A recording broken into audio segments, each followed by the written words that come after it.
I'm Hayden Sloan, Strategic Director of Communications of Race to Zero Waste, and I'm excited to share about our organization and some of our zero waste event strategies for engaging all different kinds of stakeholders and event attendees, and hear from you as well. So I'll pass it to Teresa to introduce herself. Thank you, Hayden, and thanks for that great introduction, Jill. I'm Teresa, the CEO with Race to Zero Waste. I use she, her pronouns, and I have been in the resource recovery industry for roughly 20 years, and I'm excited to present a lot of lessons learned and innovations in the zero waste event space. And in Race to Zero Waste in particular, Hayden's going to get into who we are, but we do roughly 100 plus event days a year, and there's 365 days a year. So we have a pretty extensive background providing those on the ground services. But yeah, so thank you for that. And Hayden, you're going to be sharing there you go. Here we are. So we're going to talk a little bit about ourselves and but then focus in on sparking engagement at events. So here we go. Let's get into it. So just quickly, our agenda, we're going to do a little poll, and you'll see in the bottom right corner here that we're using Mentimeter as an interactive poll. So if you use your phone, you can go ahead and grab that, go to menti.com and input the code. And we'll start sharing that. So we'll do a little get to know you poll just to try it out, make sure everybody can access it. And then here's our agenda. So we'll just go through who we are, a couple of zero waste principles, what makes an event sustainable, and then we'll get into our best practices for engagement and making things fun and exciting, and making sure that reuse is a positive thing and that sustainability at events is also a positive thing. It doesn't have to be like this heavy, it is a huge workload, can be, but it's really beneficial and it can be really positive, and we can do it with like a big smile on our face, which is what Teresa and I often do for these events. Just some notes that questions are welcome anytime. We want to have an open discussion. Have your mic muted unless you specifically have a question or are contributing to the discussion. There will be a couple of discussion questions, so we hope to hear from you. And then, yeah, we'll just get into the presentation. So first, let's get to know each other. I mentioned the poll, so if you haven't already, go ahead and grab your phone, go to menti.com and put in the code, okay? And so the first question is, are you a vendor, an event planner, an event attendee, an event producer, just an interested citizen, maybe the one that fits you the best, right? So we have a couple of answers so far. We'll just wait a couple of seconds just to see how things balance out. But it's interesting to see what types of people or what jobs y'all have or what interests y'all have in what made you join this event. So this is kind of cool. I'm seeing a really good balance right now, which is pretty interesting. I think that's nearly everyone online. Jill, can you confirm how many participants we have in the Zoom call? 23 people are online currently. Okay, so maybe a couple more people to do the poll. But this is really impressive. I honestly did not expect this to be so even. This is incredible. So we have vendors, event planners, attendees, producers, and some interested folks. So great to have you. And that means hopefully that we'll have a really interesting mix of perspectives when we get into any discussion points.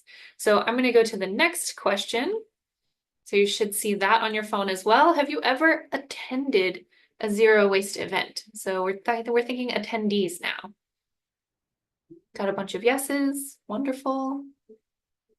Couple of no's. Okay.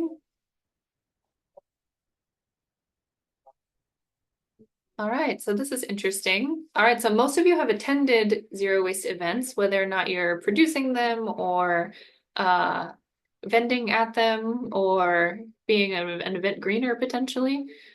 So great. Yes and no. All right. Next question. Have you ever hosted a zero waste event? So we're going on the hosting side now.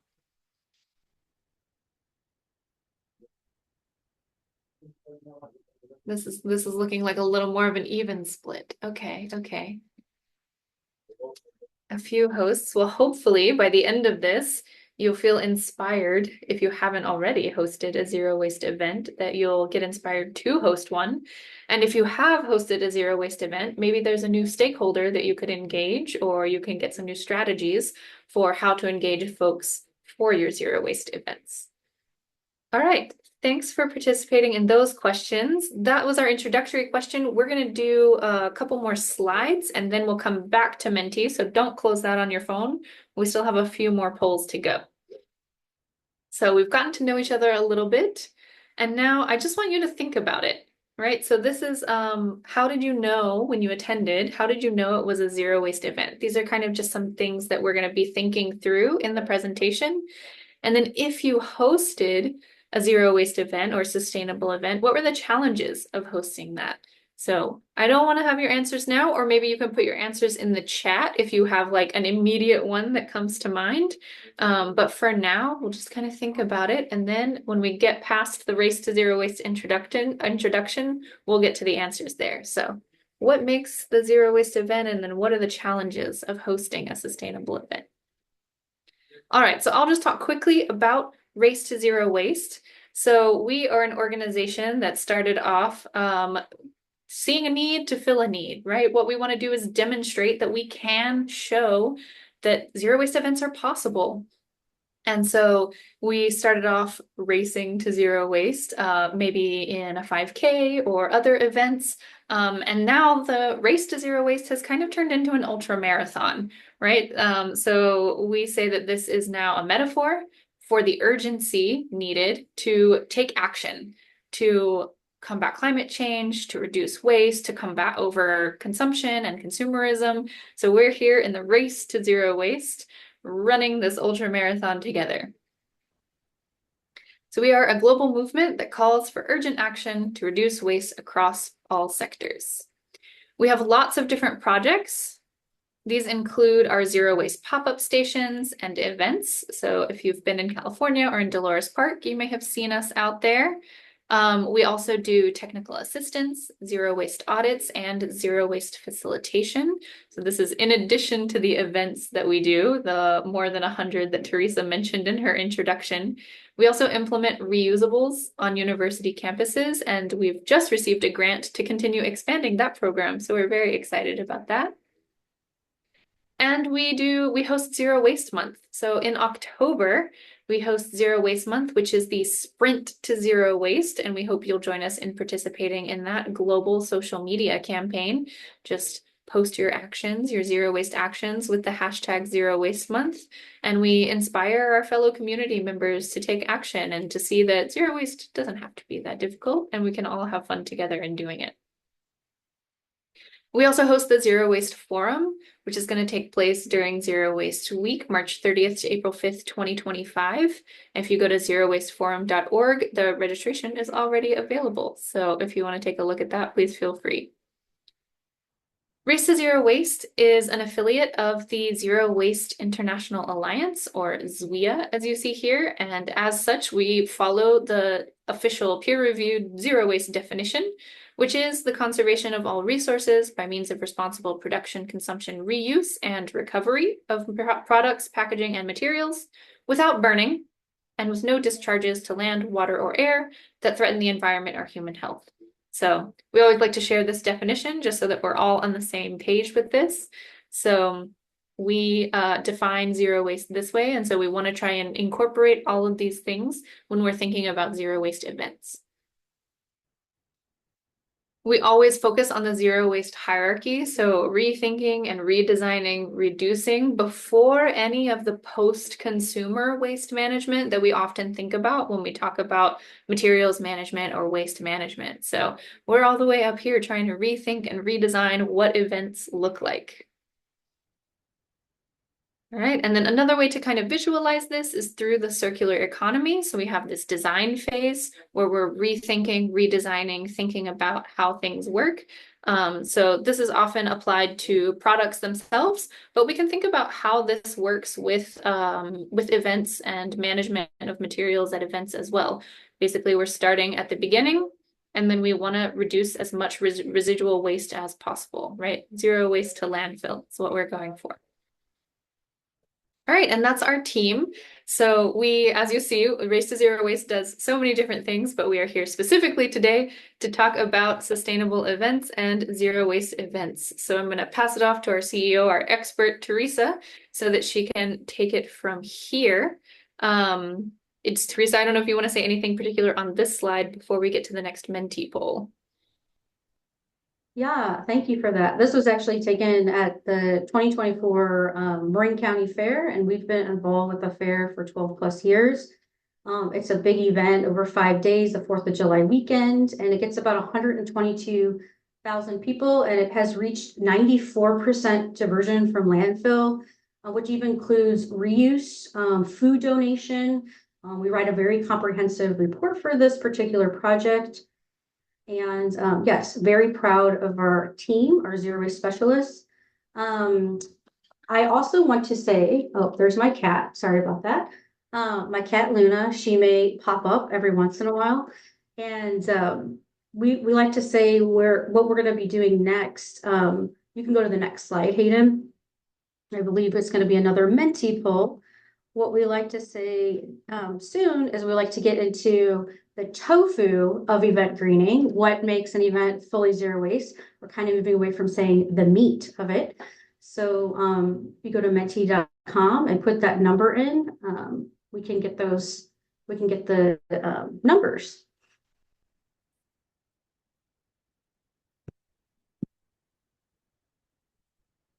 There you go. So This is where our brainstorming comes in, those things that we asked you to think about previously, right? What are the challenges? What does a zero waste event look like? What makes an event fully zero waste?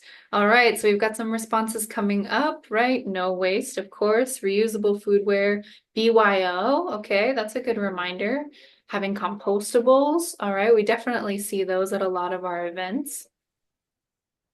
Any other So thoughts? really thinking about those questions from before, whether you attended a zero waste event or whether you hosted one, what do you have in mind? And looks like there's some good responses coming in.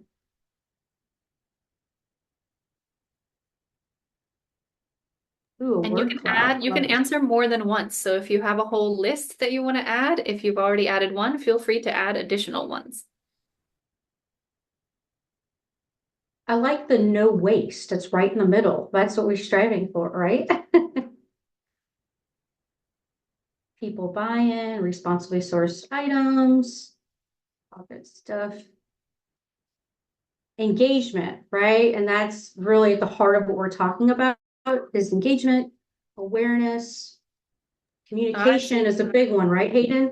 Yep, I see food donations. That's one that we just mentioned there for the Marin County Fair. And carpooling, that's a good one. Yeah, these are pretty good. Okay. Thanks, everyone. If you have any more, feel free to add them. This slide will remain open, so if you think of more that you want to add, go ahead and add them. We'll come back to this slide in a few minutes. But yeah, this is great. So continue thinking about those. What makes an event fully zero waste? And so here we have a couple of considerations that we've thought about. Teresa? Yeah, so other like we call green event items, quote unquote, that may not fall exactly in the category of waste, but are related. And so we want to put these specific considerations in, and someone mentioned sustainable transportation. And so that is the goal. The goal is to have a ultra sustainable event that include water, thinking beyond hydration stations, for example. Where is it coming from? Biking, the like greener transportation systems. Also saving those resources and our habitable climate. We want to reduce reliance on fossil fuels. So what is really going into the event is important too. The focus for a lot of the considerations we're going to be talking about today is what Hayden was mentioning in that hierarchy, rethinking, reducing, those considerations, because we do want to reduce those items. We work at other events that have looked at, LED lighting, and those are more of the venue type settings. Some fairs are moving in that direction. Sustainable carousel, solar powered, running carousel. So there's a lot of considerations we can bring into this conversation solar powered activities and stages, and also environmentally friendly entertainment. So one thing that some events are moving towards, they're actually moving away from fireworks, because there has been reports and there's documentation that it can harm, or it has harmed wildlife, unfortunately. So they're moving into the drone space. And we've seen those. We do some events in the Bay Area. Dublin Splatter is one event that we do, and we just did that this past weekend, and they did a drone show. So, just really looking at how they can reduce waste and make it more sustainable. So here's a list of 9 considerations. I think we go to the next slide. And so one element we wanted to talk about in terms of this engagement piece, and actually Race to Zero Waste, we're moving into this space at events, which is a very exciting time to be not just doing events, but our reusables. And so, when we think of reusables, many times we think of like dine in. As Hayden mentioned before, we are implementing reusable on college campuses. But what does it look like, say, for a major music festival? What does it look like for, a venue, like a closed venue, a street fair? We are actually working in San Francisco on October 6th with the first Zero Waste event, which is a Filipino event. It's going to have a symposium. There's going to be food, and the entire event of 1,000, it's going to be 1,000-person event, are working with Our World to make sure that every vendor is using reusable items. So I put as a consideration to think about as you're planning your event. I know we have a mix of event producers at this webinar. We have municipal governments. We need municipal governments. We need to support this. If there's sustainability goals, zero waste goals, that municipality, reducing greenhouse gas emissions. These are some really great considerations to move towards using reusables. We like to say sometimes it can be overwhelming. So I put in here, we can create your own. There may be a typo there, so I apologize. But create your own, meaning that you may find yourself, it could be overwhelming to convert an entire event to reusables. Start small. Maybe it's the cups. Cups are a big deal. We notice that a lot of events, like especially large music festivals, even if they're compostable cups, there's just a lot of cups that are being produced like at beer gardens and that other vendors are using. There's party rental providers. We do this when we put on our Zero Waste Forum.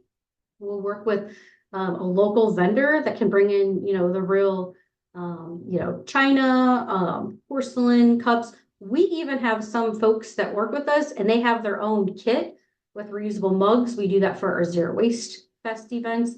One I wanted to put on here, because this is a really a national audience, and this is actually a global call, if you will, because I saw there's someone from Uganda who is on this webinar today. What I like about Create Your Own is just being creative, and you can just like maybe work with folks in your community to see if, hey, maybe you're putting on an event at 200. Maybe, you work with the group, you bring a group of folks together to bring in reusable coffee mugs, for example. I've seen that at events that are really great. But Water Monster and Our World are both, they're national providers. So Water Monster is a hydration provider that many communities can tap into. And they're these like really large, they have like many, I think it's like 30-gallon capacity providers, but there's a lot of communities. We work in the Bay Area. We use US Pure Water, for example, in Marin County, and they're able to set up proper hydration stations and tap into the municipal water system with filters. So that's important as well. So check with your municipality to see if they have a list of providers. If they don't, we're going to be giving you some examples on how to be creative today. Next slide, Hayden. So let me make sure here. So best practices for engagement. This is a big one. And so what we want to kind of dive into today a bit more is, given these considerations, we know that engagement is a big piece, but we need to take action before, during, and after the event, really to get the best results. So we're going to kind of dive a bit deeper into these. So you have the pre-event planning and during and post-event planning. Next slide. So here's another Menti poll. So what we would like to find out from everyone on this call is the first step. Who are your event stakeholders? So in order to engage, we need to think about who we are engaging, right? So that's a question. And who's involved in the event and what do we need them to do? So I'm really excited about this particular webinar because again, there is a mix of event producers, municipal stakeholders, interested citizens. So yeah, let's dive into this next Menti poll, the numbers there. Do we have some Yeah. good results coming, Hayden? Yeah, so before we shift to that question, I just wanted to review this one once more Okay. because this is what we need. This is all the things that we're going to need engagement for. And so then this next question is, wonderful because we're thinking about who are the people who are going to help us make this happen, right? And so that's where that engagement piece is going to come in. So here is your event stakeholders. Who are your event stakeholders? You can go ahead and throw those on the screen. Who will you need to engage to develop a zero waste event? Participants? Absolutely. Maybe the surrounding community could be interesting. Residents, vendors, custodial. Yeah, that's good. Okay. Community partners, department leads. Nice. Okay, we're getting some good folks in there. Local hauler, that's a good one. Local and town government. Yeah, basically we need all the help we can get, right?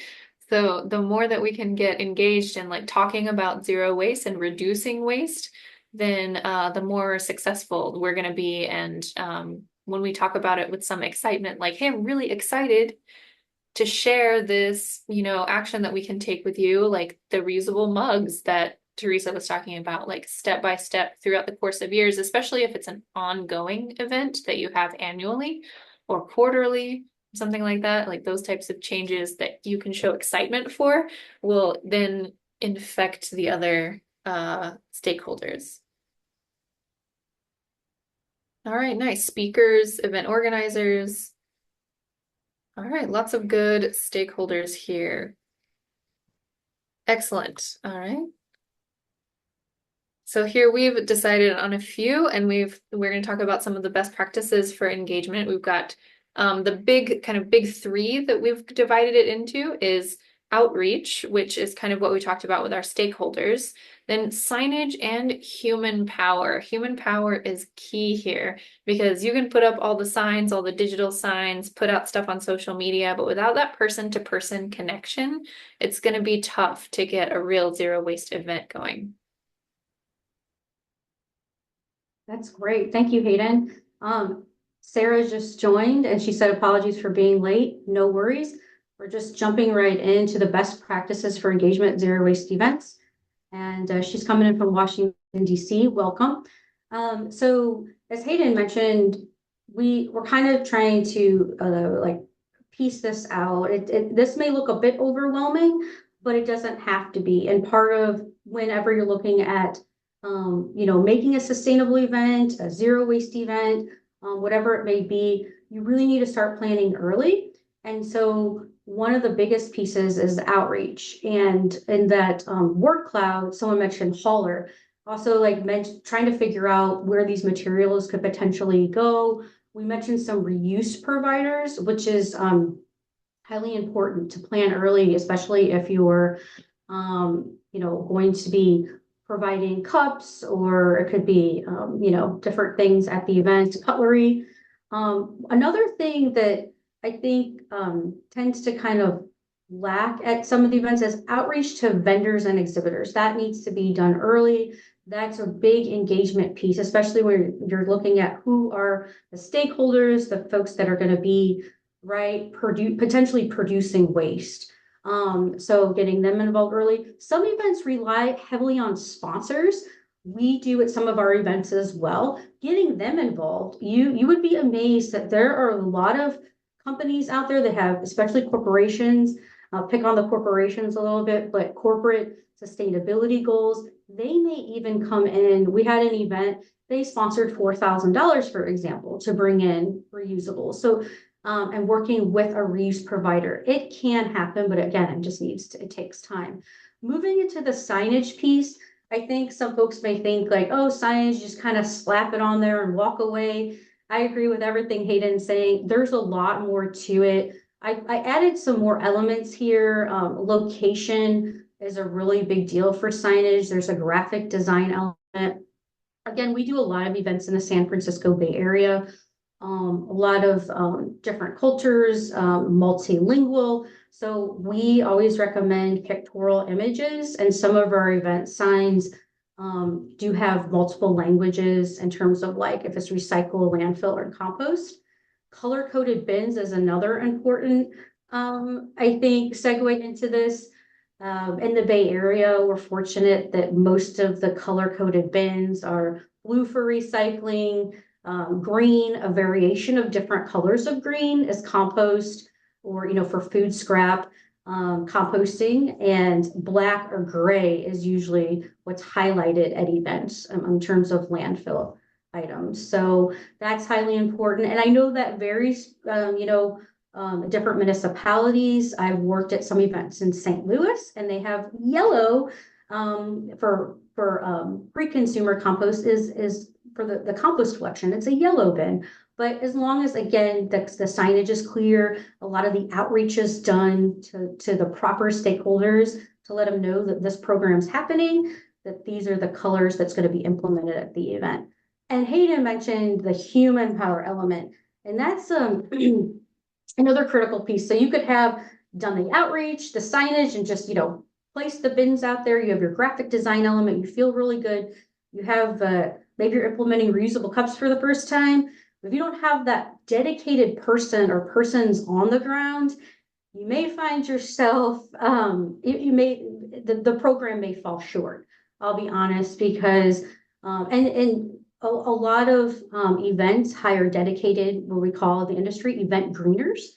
Race to Zero Waste, we are a provider of that. Educators is a big one, because that's, we have like our zero waste stations we'll talk about a little bit later, but we call them bin monitors in the industry. So they stand bin side, telling people what goes where in terms of recycling, composting, or if there's a reuse element. That's a big deal, because some folks may, where does this cup go? And it's actually a reusable item. Volunteers, so those educators could be volunteers, they could be paid staff. So I want to be clear, it can be a mix as well. Consultants could be, we've worked with events where there was a consultant that was dedicated on the ground to make sure that the program, the zero waste event program, was being implemented properly. And so those are just some more considerations to think about as we consider the best practices for engagement at events. Next slide. So this is kind of diving in a little bit deeper. I think I highlighted a lot of this in terms of outreach, but as you can see in the right-hand corner, there's a training that's happening. So trainings are really big as part of the outreach element. Sometimes you got to get on the phone. We have that person. There's Hayden. Hayden is in the picture. She was at the Marin County Fair, and she was engaging in both English and Spanish trainings at the 32 food vendors at that particular event to make sure they understand these containers are used for food scraps only. And it's just highly important to do that. And some of you out there may know Leslie Lucas. She's with Zero Waste Sonoma. She's been influential in helping with Race to Zero Waste and providing reusables at some of our events like the Zero Waste Forum, and at that particular photo is the Zero Waste Fest. Next slide. And so this one is clear signage. So these are some of this is the signage. So we also develop our own signage. We're lucky to have Hayden on staff who is really good with the graphic design and has that aesthetic. So really working with if food waste and compostables are going to be implemented, what does that look like? Even in the Bay Area and even other parts of the United States, many are no longer taking the compostable the bioplastics any longer. And so is the program, if it's a composting program, you're trying to really address or create that at your event?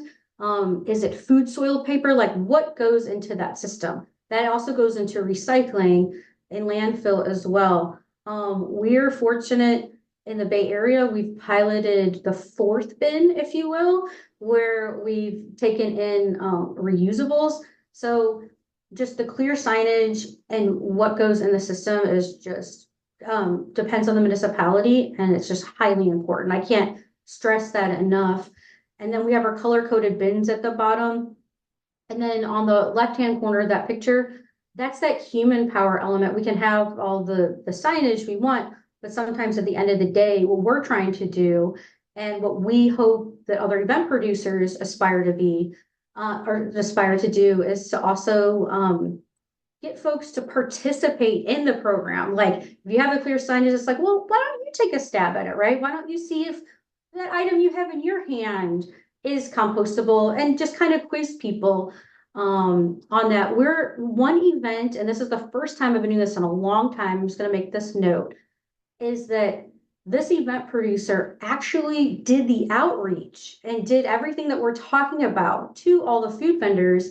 And they're also making sure that the proper items are going into the event through outreach, photographic evidence before and after the event. So they can go report back to that municipality. This is in the Bay Area. It's in Alameda. I think that's fine to say. And that is great. That is the event producer really taking the onerous, right? Or, taking ownership of the zero waste program. Next slide. I'll just make one comment quickly is that Okay. I have, being in the field, like we experienced this, that signage can be helpful in stopping some people, but some people completely ignore it. So that's where this next slide is going to come in with human power. And one of the things that we do at Race to Zero Waste is we have this zero waste station that you see in the bottom middle there.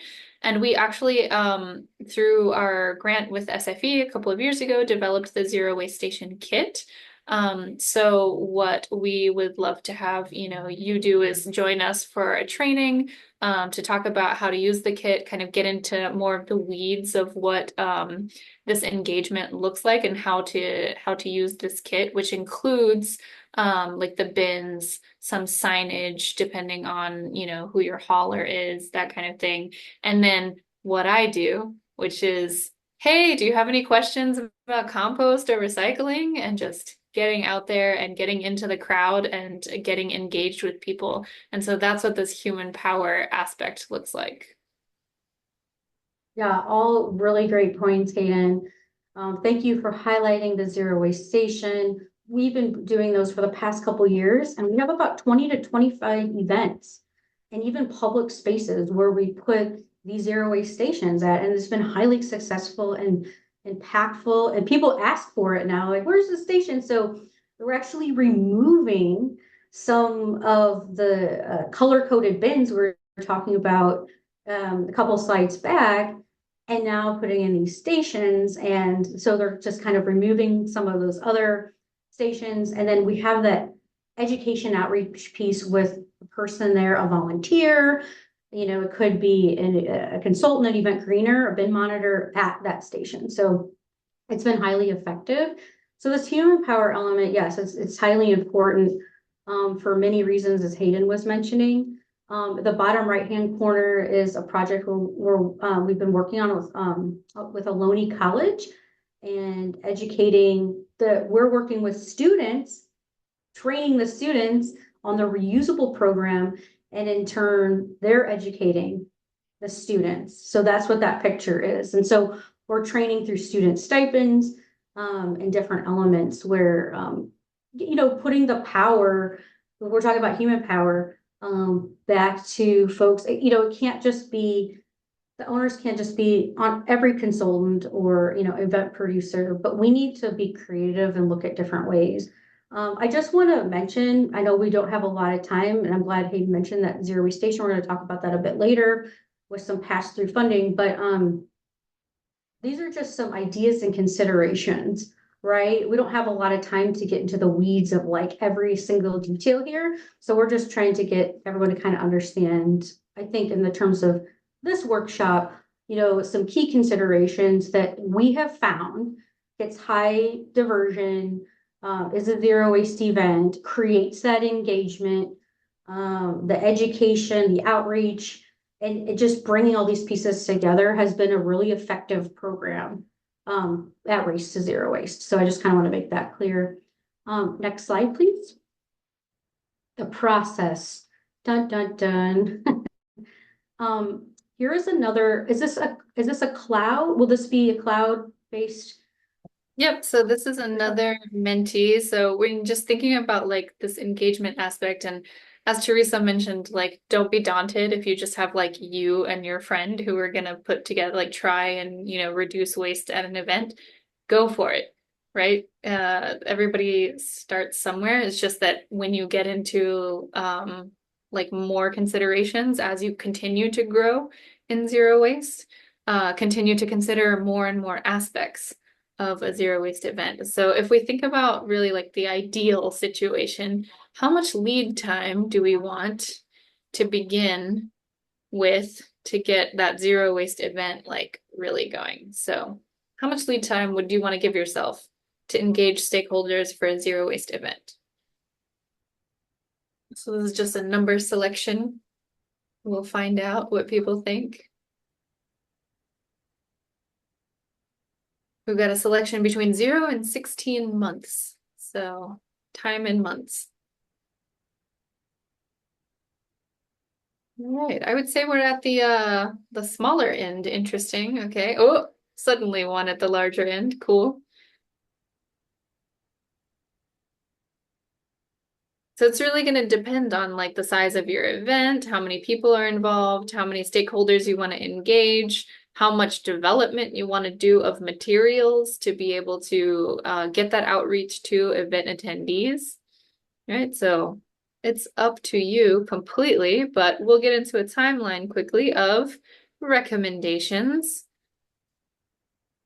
Yeah, so like I mentioned before, I've been doing this for quite some time, and we sometimes get event requests like 1 week prior to an event. And it's possible, but it's not. Everything, all these considerations we're talking about, if you're planning something a week, obviously, a week prior to an event, especially if it's large scale, you're not going to be able to meet the mark. You could probably at best set up some stations and do some hauling, those color coded bins we mentioned, but you're not going to get into into the weeds of it, the engagement piece, the outreach, proper signage. It needs time. And so we put this timeline together for everyone here because we we love sharing information. I'm sure these slides will be shared. So kind of give you a timeline from experience. When it's a large scale event, you really want to start looking at these considerations like 6 months in advance, especially if you're researching reusables. And I'll be honest with the reusables, really you need 3 months before some of the reusables are getting like shipped and across the United States, as we're learning with our worlds, because they're trying to really build a national scale of reusables at events. There's another company called Turn, which I've been to some music festivals like Live Nation, and they've been using Turn. So they're also like large scale doing that. But that I've heard needs months of planning in advance, and even to get those specific bins for reusables at those events. So one of the things that we're working on right now is a reuse mandate. Like we're maybe looking at a certification, but for what we do at Race to Zero Waste, we provide we call it green guidelines or zero waste guidelines. We like to send those out in ideal situation 3 months prior. So, we have that stakeholder engagement, we have all the proper partners. Then we really need to start working with the food vendors, if there's food vendors, depending on the municipality and what they can accept and what they can't accept. So that is key. We've also worked, and I recommend this if it's 2 or 3 months out and you get those, zero waste guidelines in the hands of the vendors. have them sign off on it. Honestly, we're working with a lot of events now. We've had events, a lot of food vendors do travel, some all over the United States, some are more local than others. But are they really reading that zero waste guideline, packet?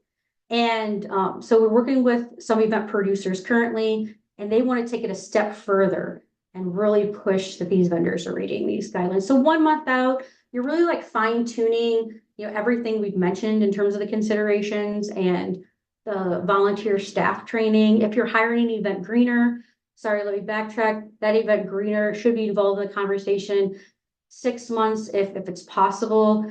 If there is a budget set aside to hire an event greener or a consultant, 3 months is okay. But if you're 1 month out and you're new to this and you're bringing in event greeners or consultants, it's almost, I don't want to say it's too late, but then they're not part of that initial conversation. And consultants and event greeners have a lot of background knowledge, and they're that human power, right? They're the ones on the ground. So they should really be part of that conversation. 6 months, and sometimes, 3 months is okay. The event day, depending on who's on the ground, is really fine tuning the volunteer staff training. We like to do trainings kind of at that 1 month mark, but then with food vendors, but we also like to do trainings on the ground. So that's important too. It doesn't have to necessarily be an event greener consultant. It could be the event producer, for example, doing a day training. And I highly recommend that, because when the event producer is talking to food vendors and exhibitors and other people that are involved, they listen. And sometimes they don't listen so much to event greeners, I'll be honest, because I think they like, oh, they're third party, they're coming in, they're just going to haul and everything. But really I think that's really a key piece. And then we like to also do a follow-up review. Some events require a report. So it could be just a simple waste diversion report. What happened at the event, what was diverted, where reusables implemented, and prescribing recommendations. So let's face it, and even we do this at Race to Zero Waste. We've been involved in a lot of events. We know that there's always something that can be done to improve that event, reduce greenhouse gas emission footprint. Maybe there's a hydration station where we noticed over a specific area, for example, that would have really been good. Maybe a zero waste station would be better in that high traffic area, which we also recommend, right? Food vendors, and where is the consumption happening? And sometimes we even miss the mark. Sometimes, we may think that it was a certain way, but then we we're out of the field like, actually, this could be done better. So those are just some considerations. This is really, I'm going to be honest, geared towards probably that like large scale event. If you have a mid-size event, which is roughly around like 2,000 to 5,000 person event, you could probably get away with the 3 month mark. And then 3 month to 1 month, if you have, there's like a smaller event, gathering, it could be like at your local church or community group. You can probably do the 3 to 1 month mark there. So those are just a few things to think about. Next slide. If you've if you've been part of, zero waste events, you know that things can be confusing no matter how many times that you've done zero waste events. So this part of like fine tuning volunteer and staff training is like, it kind of comes from my experience as an English teacher, isn't that, when teaching a new concept or a new vocabulary word or a new zero waste idea, someone has to encounter it 8 times before they'll start to remember it and use it and produce it. And so that's something that I think about in the sense of like, is somebody going to remember what's recyclable or that this cup is reusable? They need to encounter that information at a minimum of 8 times to be able to get it to process. And like I say people, but like me too, right? So we're just constantly bombarded with information, but that repetition is what's going to help us get into the habit of zero waste, even at events. Very good point. I actually put that note in the chat because it's very interesting. Hosting sustainable events. So We're talking about many examples in the San Francisco Bay Area, which many municipalities, if you look at the city and county of San Francisco, it is mandatory for events to not just hire an event greener consultant, but to have recycling, composting, and zero waste in mind. And then I worked in Pittsburgh, Pennsylvania, for example, where it is required to have recycling at the event, but it's voluntary. It's a bit loose. And there's a group that does zero waste events there. And then Hayden, she has examples. She's from Alabama. I'm from Missouri originally, and there's really no regulations or, there's groups that are doing these type of activities, but if you don't have that backing, how do you get started? If there's no regulations, it can be tough. And that's why we put up that timeline that if there aren't any regulations, you may be starting to plan at a 1 year mark. So some considerations here that we put some examples is to bring up reducing waste with your event planning committee. So if there aren't any rules or regulations really supporting the effort, you may want to start a planning committee. Take responsibility for what you can do. Remember, zero waste is a journey, right? And I just want to highlight that like we've been involved with events for 12 plus years. And sometimes, and I'm going to be honest, we went forward and then we're kind of going backwards because there may be some materials or certain things that we'll find out later that actually weren't the best solution moving forward in terms of the environment, like having the environment in mind. So we've had that happen a little bit. So kind of that 2 steps forward, 2 steps back. So we're looking at some of our events and we're like, okay, we're really excited about the reuse movement and getting and implementing those in events. And just understanding how to talk to community members, like what resonates. So only like, right, how to talk to community members. Coming from the Midwest, I do have a work colleague and she has mentioned to me before, she's like, when I talk to them, I don't talk about the environment or climate change so much. I talk about economics. I don't know, you only know your community and what really drives change. We've had other communities where, for example, they've had no composting happening. And then they brought composting. They work with a local composter, kind of like a mom and pop one, if you will. And it really was successful at that event. They started composting at farmers markets weekly. And then now they're collecting compost residentially. And this is in St. Louis, Missouri. So it can happen, and it can actually, these events can create change and more change where you can get other things like compost more recycling that's happening beyond the event, but in your own community. So clear guidelines, we talked about that. Understand that your first event, it's like I mentioned, it may be a little rocky, but it may not necessarily be 100% zero waste, but that's okay. You're going to learn from that. Make sure you just report it, take good notes and see what can work. And then be aware of educational needs, staff, vendors, attendees, sponsors. And that's also like if you need your trainings to be bilingual. So do you want to take this on, Hayden? Or I think we just have a couple more slides as we're wrapping up our presentation. Yes. So as we mentioned with the zero waste kit, we're developing some pass-through funding for zero waste pop-up kits.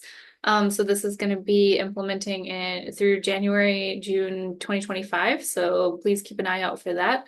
You can sign up for our newsletter, follow us on Instagram. We'll probably be announcing that in the next couple of months. And then we also have another opportunity with greeneducation.us for sustainable events workshop opportunity coming in February. So save the date, keep an eye out for that as well. That's going to be a little bit longer than what we've done today and a little bit more in depth. So hopefully this has been something to kind of spark your interest. And few minutes open if there are any specific questions.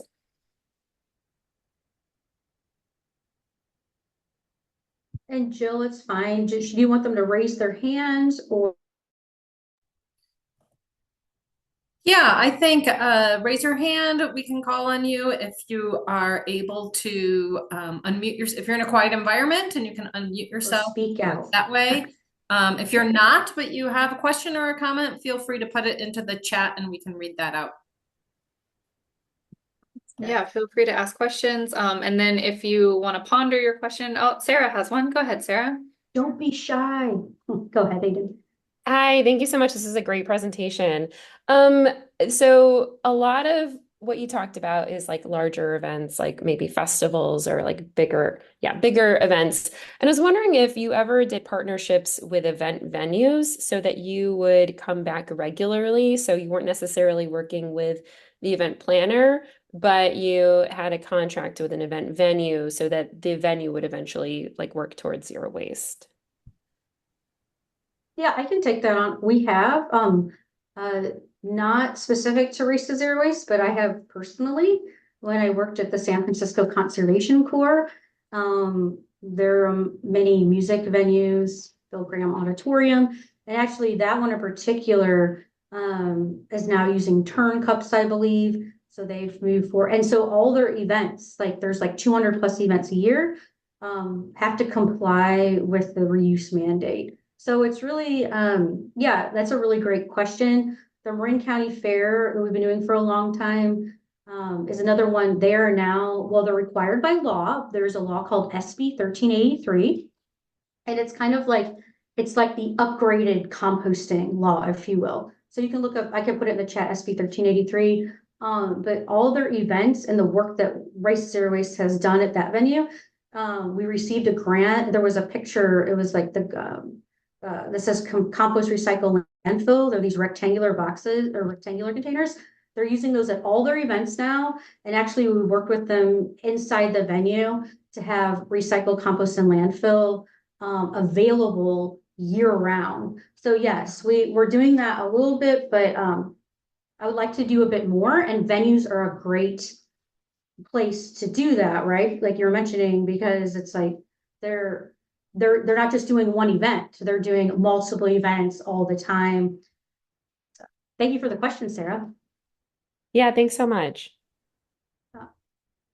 Anything else? Anyone else? We have 3 minutes left.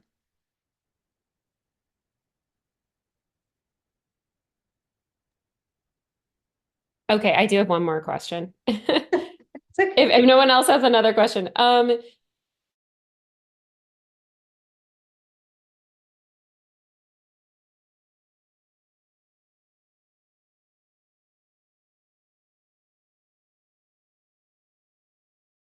Very good question. So we do, as we mentioned a little bit earlier in the presentation, we do our on the ground event work in the San Francisco Bay Area, but I do have experience in Pittsburgh, Pennsylvania, where we were doing a large scale event, and composting was happening with one vendor, but there were some issues, there were some holes with event like the weekend. So we actually worked with another provider to collect late and also food donation. So another thing we didn't really touch upon here is food donation. That's also part of SB 1383 in California, that law. But a lot of people don't think about that. Food donation is big because a lot of vendors, they may produce too much food. An example of that in Pittsburgh is 412 Food Rescue. We actually worked with them to take all edible donatable food, and this was like over a decade ago. St. Louis, I know they have a program. It's through Earth Day 365. It's called Recycling on the Go, kind of mentioning everything that Hayden and I mentioned today. They're doing that in St. Louis. I don't know if there's any holes in there in terms of composting. There's St. Louis composting. I do know that when they go to certain parts of St. Louis, it's been a little questionable, but I don't think they're doing events like outside of St. Louis so much. But yeah, it's